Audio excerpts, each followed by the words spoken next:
India America రిలేషన్షిప్లో కూడా కొత్త శకం మొదలైంది.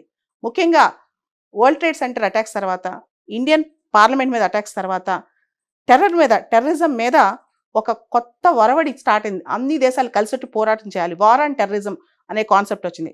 ఆ టైంలో కూడా అటల్ బిహారీ వాజ్పేయి గారు చాలా తెలివిగా, చాలా సంయమనంతో ముందుకెళ్లారనమాట.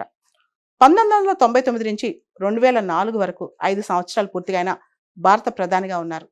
ఆ తర్వాత మనం గమనిస్తే ఆయన బెస్ట్ పార్లమెంటేరియన్ అని చెప్పొచ్చు. ఆ తర్వాత 2015లో ఆయనకి భారత్ రత్న వచ్చింది. 93 సంవత్సరాల వయసులో ఆయన మృతి చెందారు. అటల్ బిహారీ వాజ్పేయి గారు ఆయన ఒక మాట అంటూ ఉంటారనమాట. జై జవాన్, జై కిసాన్ మాత్రమే కాదు, జై విజ్ఞాన్ అని చెప్పి. ఇప్పుడు కొత్తగా మళ్ళా జై అనుసంధానాన్ని యాడ్ చేశాం.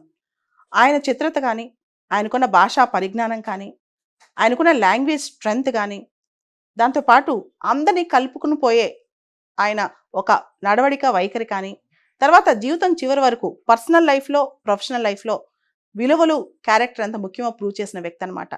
ఈనాటి రాజకీయ నాయకులకి, ఈనాటి రాజకీయాలకి ఆయన ఒక ఆదర్శం. ఈనాటి యువతకి ఆయన గురించి పూర్తిగా తెలియకపోవచ్చు. కానీ ఆయన జీవితమే ఒక రాజకీయ గ్రంథం. ఆయన జీవితమే ఒక రాజకీయ పుస్తకం. ఆయన జీవితమే భవిష్యత్ రాజకీయాలకి ఒక పరమావధి అని నేను నమ్ముతాను. అటువంటి అటల్ బిహారీ వాజ్పేయి గారి 101 బర్త్ యానివర్సరీ రోజు ఆయన దగ్గర నుంచి నేర్చుకోవాల్సిన విలువలు మనకు చాలా ఉన్నాయని కూడా నేను అనుకుంటాను.